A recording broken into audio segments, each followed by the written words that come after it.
A lot of people will still be in relationships to this day if people just tend to work on themselves while they're in the relationship, not after they lose somebody, right?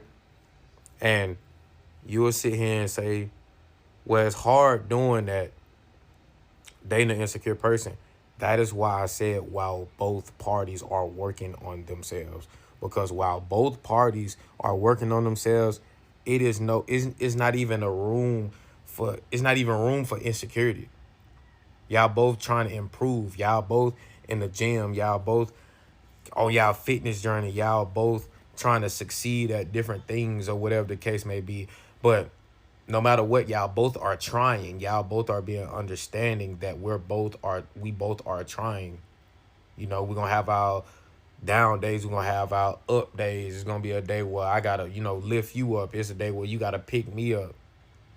If a lot of people understood that in relationships, a lot of couples would be together.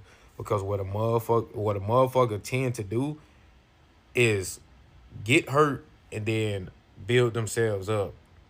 All just to prove the point to the person that they was with. A lot of people do that. And I'm like, if you were already doing that, one or two things would have happened.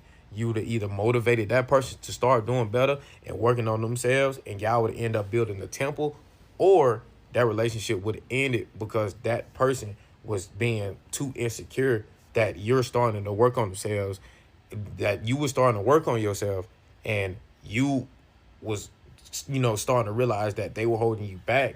And now that you're working on yourself and improving yourself while you're in the relationship, you're going to realize that, no, this is toxic behavior. I would not tolerate this. This person is holding me back. And you would have left that person and you would have still been improving yourself. You would have been hurt, but you would have still been improving yourself.